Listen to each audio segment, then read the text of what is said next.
మా స్కూల్లో బాగా వర్షం వల్ల మొత్తం వాటర్ అన్ని క్లాస్లోకి వస్తున్నాయి. దోమల సమస్యలు బాగా ఉన్నాయి. కొత్త స్కూల్ కట్టి 2 months అవుతుంది కానీ రీఓపెన్ చేస్తలేరు. తొందరగా రీఓపెన్ చేయాలని కోరుతున్నాను. ఆదిలాబాద్ జిల్లా బోత్ మండలం సోనాల గ్రామంలో జిల్లా పరిషత్ సెకండరీ పాఠశాలలో అదనపు గదులు నిర్మాణం పూర్తయినప్పటికీ ఇప్పటి వరకు ప్రారంభించకపోవడం విద్యార్థులకు చాలా ఇబ్బందిగా ఉంది. ఎప్పుడో నిర్మించినటువంటి పురాతన భవనంలోనే తరగతులు కొనసాగిస్తున్నారు. ఆ భవనం పూర్తిగా శిథిలావస్థకు చేరుకున్నది. అయినప్పటికీ నిర్మాణం జరిగి నూతన భవనం నెలలు గడుస్తున్నా స్థానిక రాజకీయ నాయకుల ఇబ్బందులు, ప్రారంభోత్సవం ఇప్పటికి 2 సార్లు ఆగిపోవడం, దీని ద్వారా విద్యార్థులకు సరైన సౌకర్యం లేక పురాతన భవనంలోనే తరగతులు కొనసాగిస్తున్నారు. నూతన భవనం 1,20,00,000తో నిర్మాణం చేసి విశాలమైన గదులు ఉన్నప్పటికీ ప్రారంభోత్సవంలో జపం జరగడం రాజకీయాలే దీనికి కారణం అని చెప్పేసి తెలియజేస్తూ ఉన్నాం.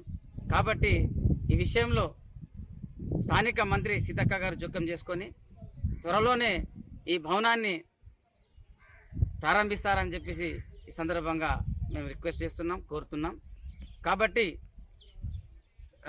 విద్యార్థులు వర్షాకాలంలో ఇబ్బందులు పడుతూ ఉన్నారు.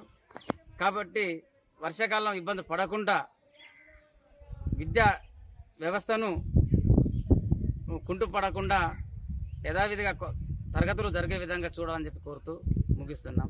నా పేరు రాజ్ కుమార్ బాశెట్టి, సునాల గ్రామం.